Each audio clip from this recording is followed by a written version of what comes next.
Well, hello everyone, and welcome to a Massachusetts automotive radio show, or a Massachusetts Central radio show, or Kamal's Vlog Corner, and Kamal's Log, which is what it was known.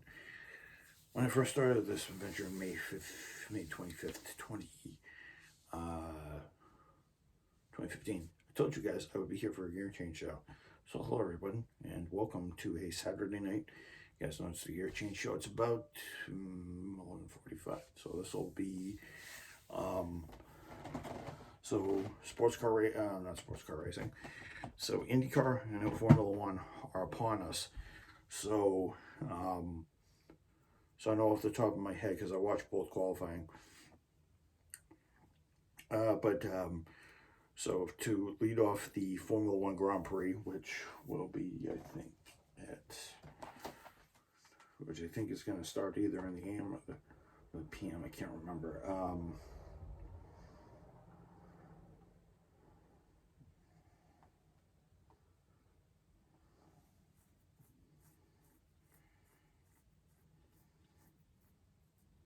10 a.m. on ESPN, which is kind of funny. Yeah, so 10 a.m. on ESPN. So Max Verstappen. So it's Max Verstappen from pole. Sergio Perez is right behind him. Two Ferraris are behind them. And then the Mercedes, surprise, surprise, are 6th and 7th.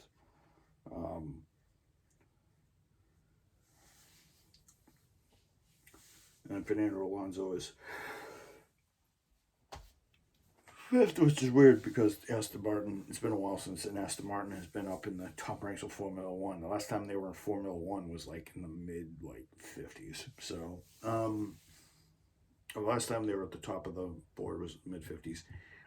So Max Verstappen is starting on pole for Red Bull powertrain, so a Red Bull Honda. And for those of you guys have heard, in 3 years' time, they will be teaming up with Ford powertrains to have their engines. So they still have another 3 years on this new deal. I'm still a little held back that Lewis Hamilton and George Russell aren't up at the top of the top step of the result boards. It's gonna kind of get old looking at Ferrari and Rebel all day long. I do want them to win a couple this season, and hopefully Lewis has a much better season than he's had. I hope 3.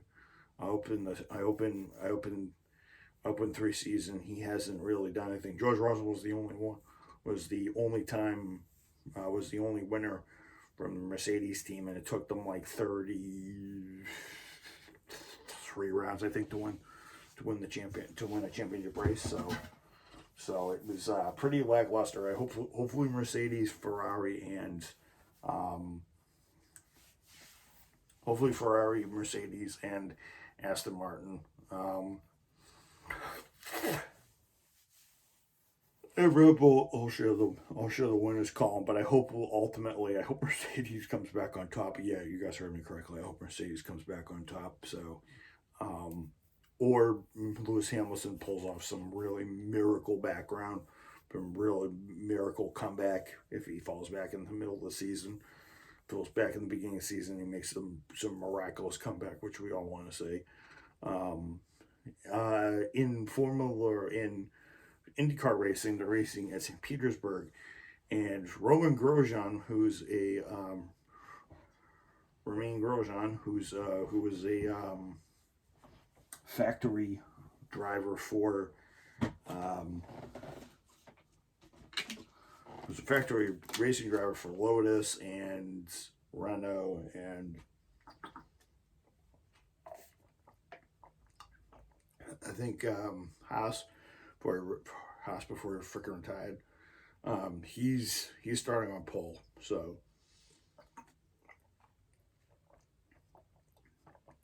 it's funny how these F1 refugees are coming over and they're actually dominating Formula One. So IndyCar, excuse me. The only other guy to kind of do it,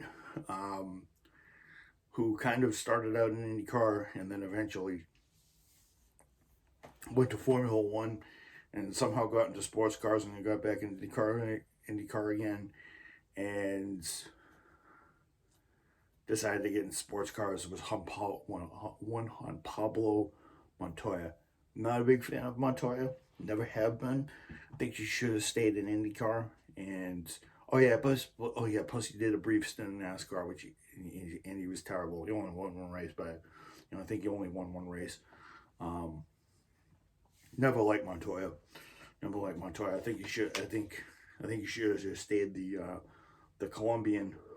Should have stayed in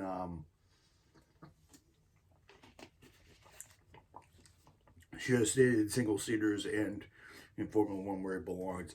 Montoya, really, you don't really hear much about Montoya anymore. He's mostly sports car racing.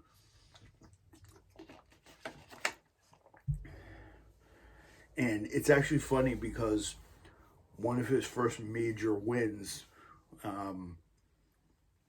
other than in Formula One, which I think he won twice, and then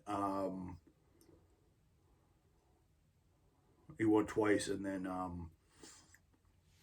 he won the Rolex 24 a couple of times.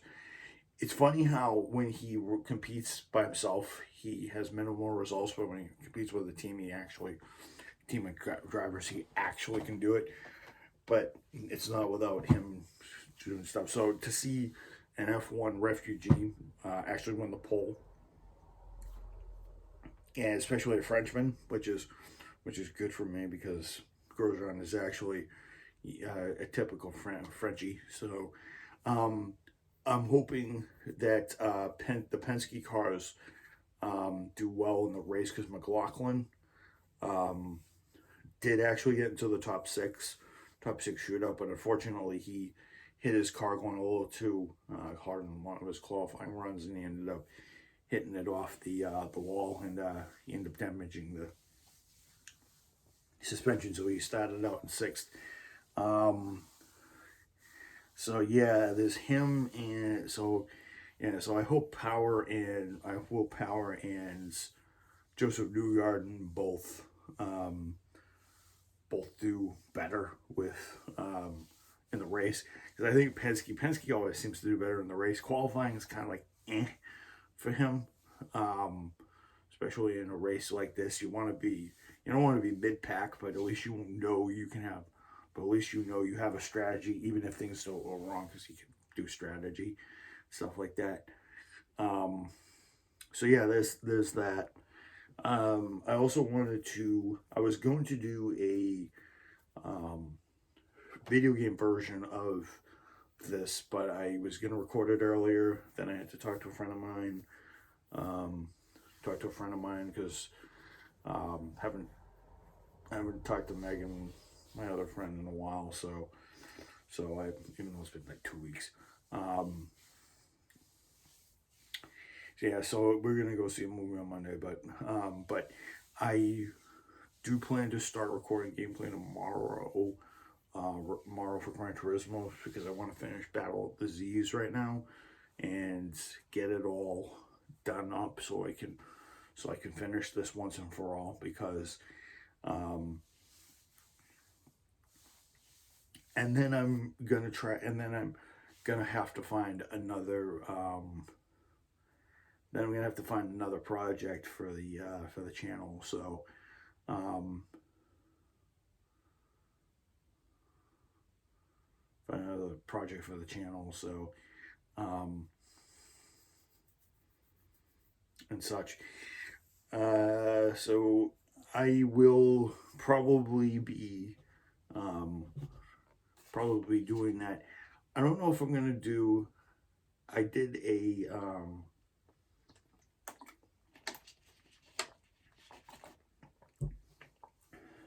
so I did an Italian manufacturer. I did a Japanese manufacturer. I did an Italian manufacturer. the tuning of the Mazda really didn't go because I didn't have I was planning to use the R26B motor, but unfortunately because Gran Turismo and Polyphony won't release those engine swaps to us, as a courtesy, Polyphony Digital, I'm looking, Polyphony Digital PD, please make those available on the anniversary of. Please make those on at least maybe past the anniversary of this game, because the game's, I forgot, the game's a year old. Gran Turismo is a year old, folks. It's a year old, folks. I remember, yeah, Gran Turismo is a year old.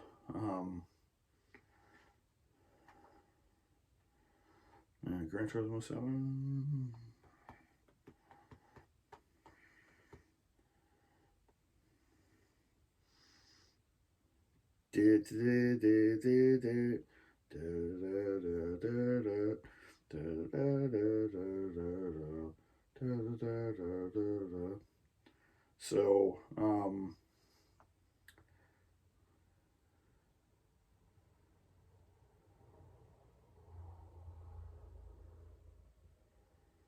So, yeah, I wanted to, so I'm going to talk about Gran Turismo 7 tomorrow, since it is about cars and it is about racing. I want to give my 1 year, well, technically,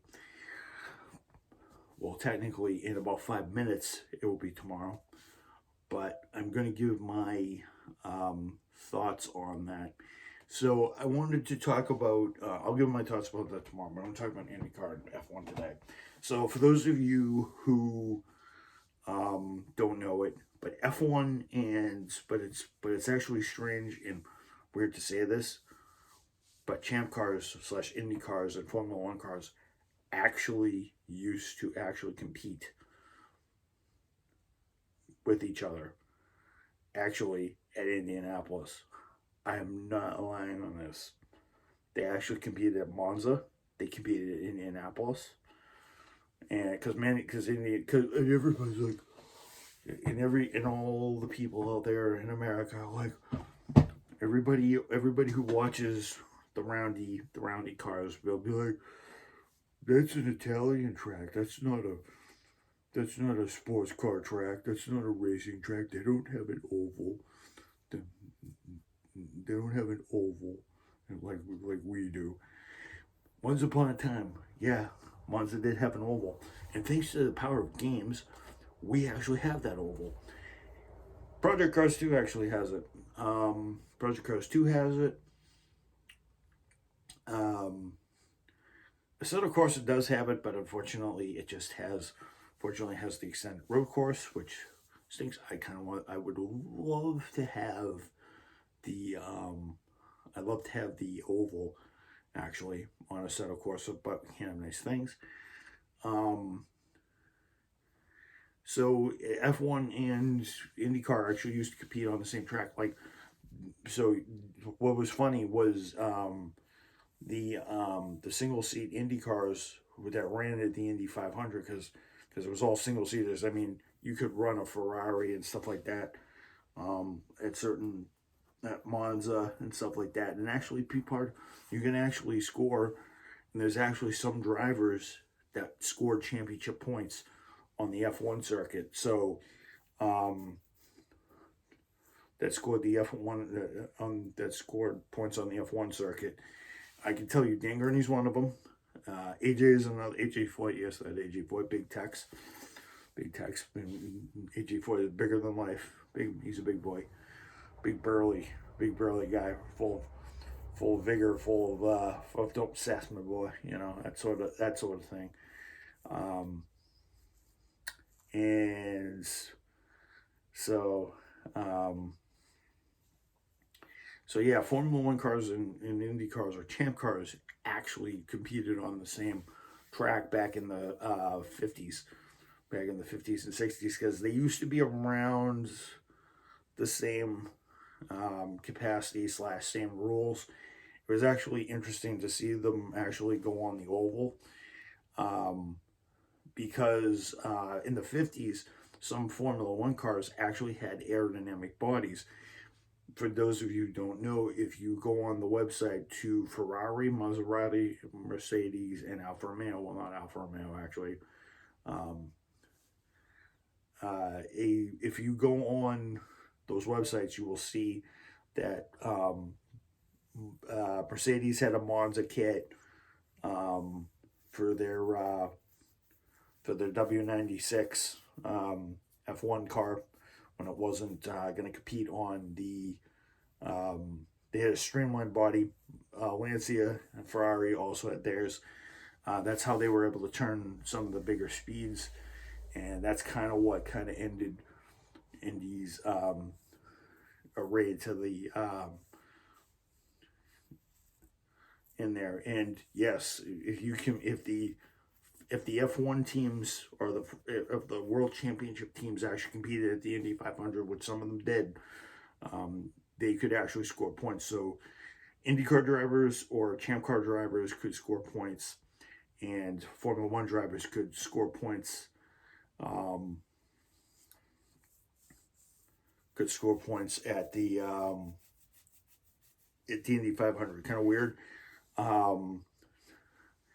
So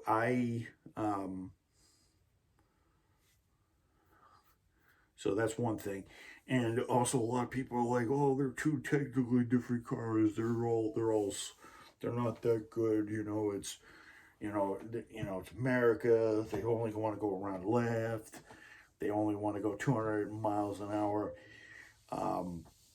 Just to let everybody know, yes, I'm aware. IndyCar and F1 are not even remotely close. The technology is different. And you got to remember, the Indy cars are not pure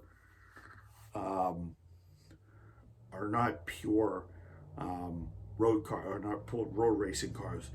Remember,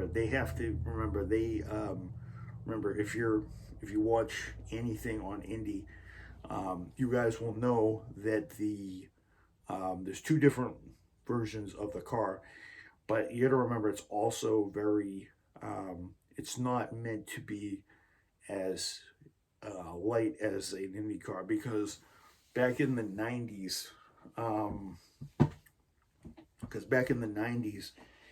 a Champ Car or Cart Indy car,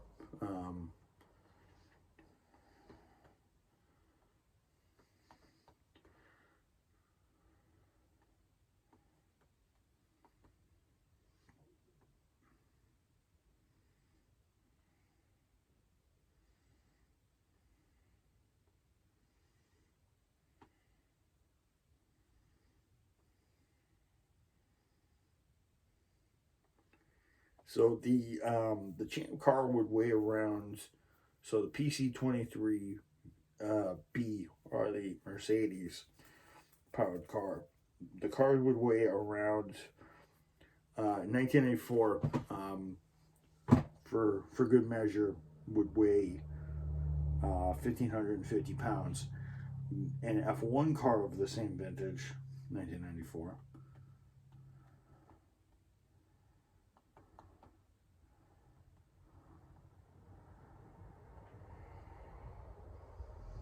would be a little different, and I'm gonna get the weight. So the IndyCar would weigh about 703 kilograms, which is about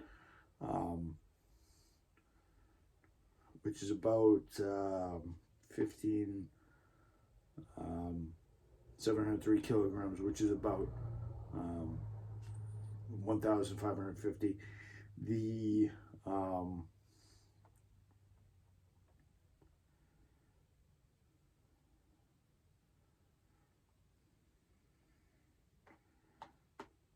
as compared to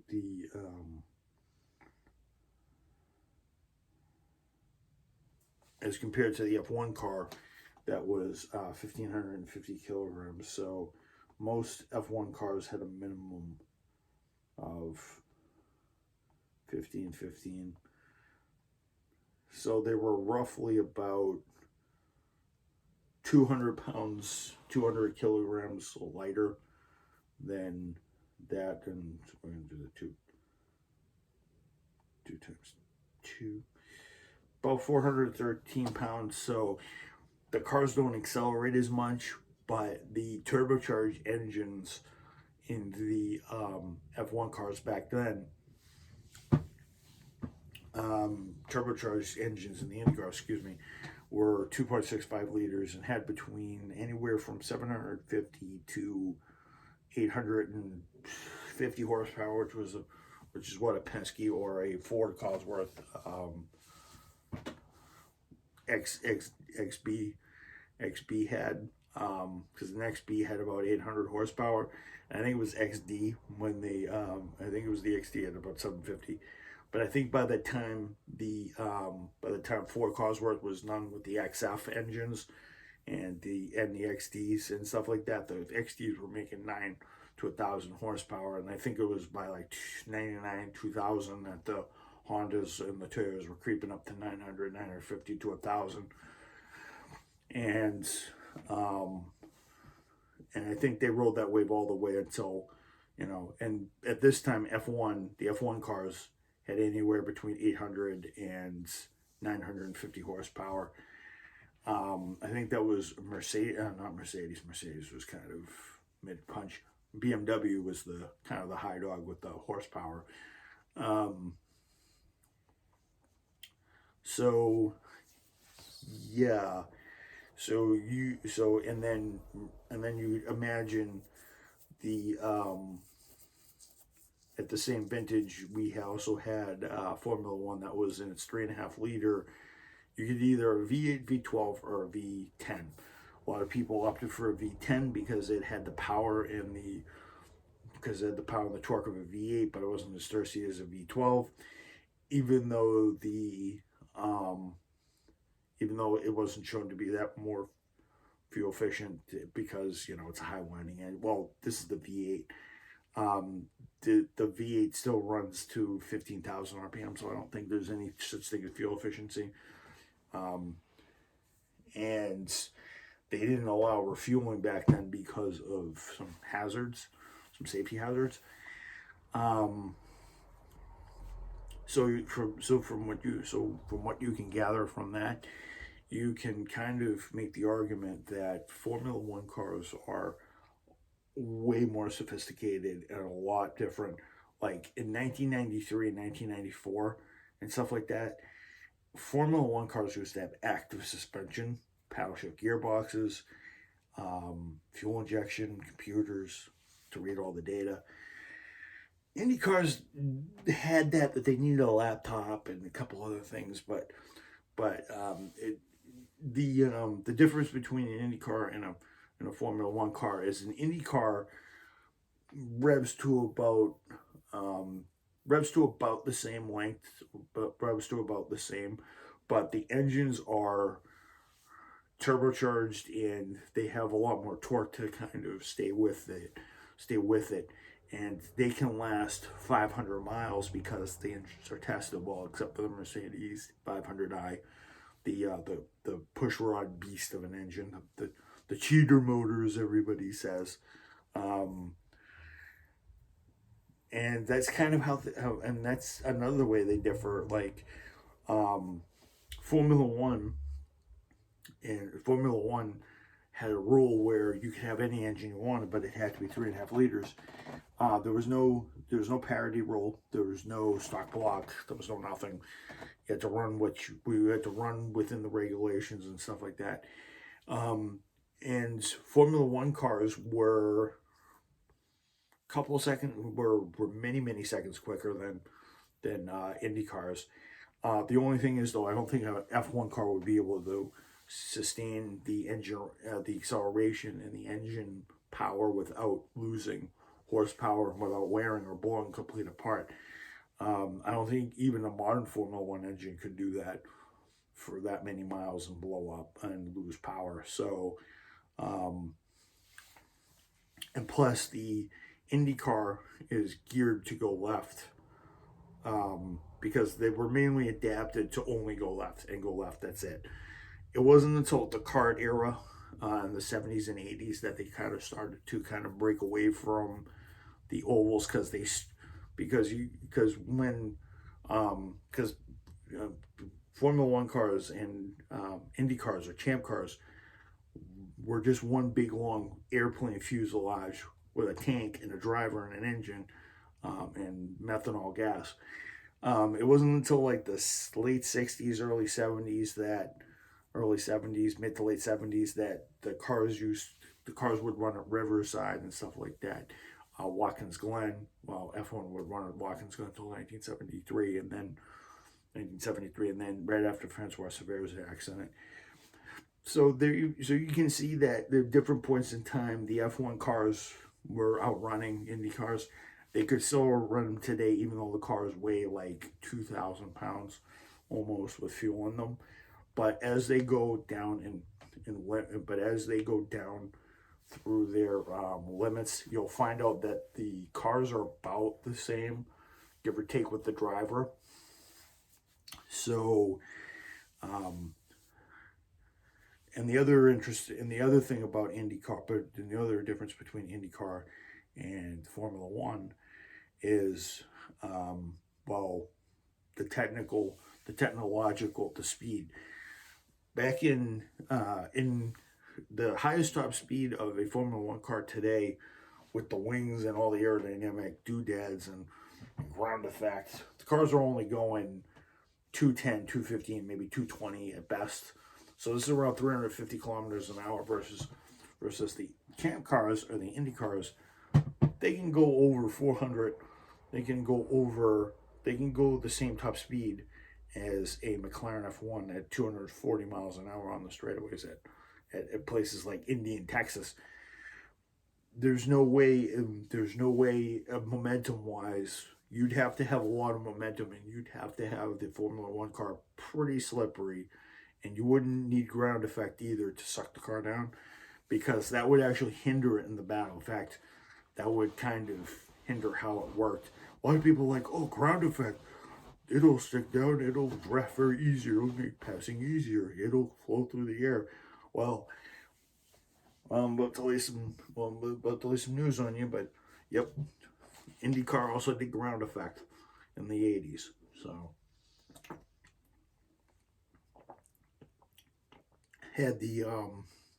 it had a lot of momentum, and then eventually people said, it's too dangerous.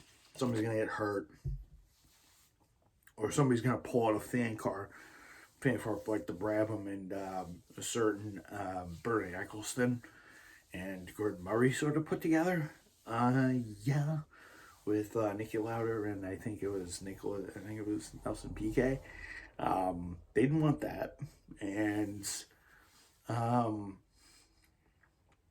so yeah, they didn't want ground effect, because Penske already used it to dominate the 81 Indy 500, which was controversial, by the way, because Mario Andretti to this day, I think, is still pissed that he lost the trophy, and he should have been gifted the win, even though it was a scoring error, and there's a bunch of stories and stuff like that.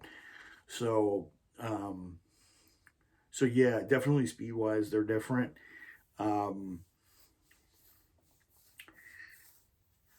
a road course, the F1 car would dominate and would lap it as usually lapping 5, 6, 7, maybe 5, 6 seconds faster,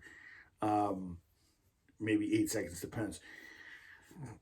The Indy car would definitely dominate on the oval, because there's no way a modern one, maybe the Ferrari, maybe the F2004 with its power and its top speed, or I think one of the Williams cars with the BMW engine probably could do it for a little while, but not a whole race, because it's Juan Pablo Montoya, I know we're going to mention him again, is the one who set the fastest speed back in 2004, and that car probably would be the closest one that would be able to aerodynamically chase the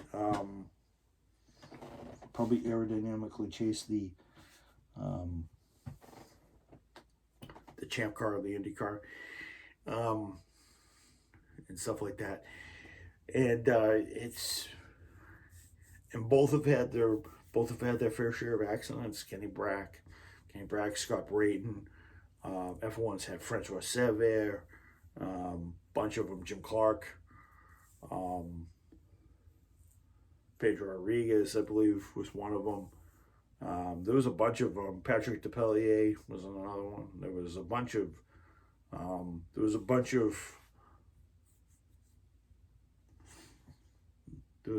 them that really kind of rocked the world of that.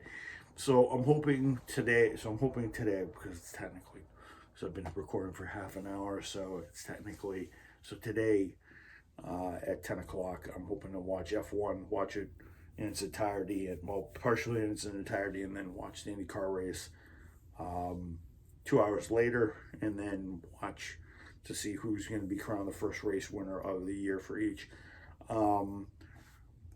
My top picks to win in Formula One. So I usually choose 4 people I want to see win. So Verstappen, I want to win, but I kind of want to see him be in the top, be maybe on the podium somewhere. Hamilton, I want to see him win the race. It's kind of far up. Charles Leclerc and maybe Charles Leclerc for Ferrari, and then Alonso maybe for Aston Martin. All 4 of those, I want to see them. I want to see one of those 4 win. As for IndyCar, either Grosjean wins, McLaughlin wins, or Will Power wins, or Brian Herta's son, Colton Herta. I want to see if Colton. I want to go. Colton's been chomping at the bit the last couple of years. He definitely showed a strong set in qualifying. I think I definitely want to see him. He might struggle at the beginning, but I want to see if Colton Herta can actually win the championship this year and give his father Brian something to cheer about, since Brian was in the Champ Car cars back in the day. So good luck to all the drivers, and I will update you guys during the day about when I've just finished the F1 race and when I'm watching the Champ Car race / IndyCar race. So I'll see you guys then. Don't go away. I will be seeing you guys very soon. So I hope you guys don't go away. I will be back. I'll be back hopefully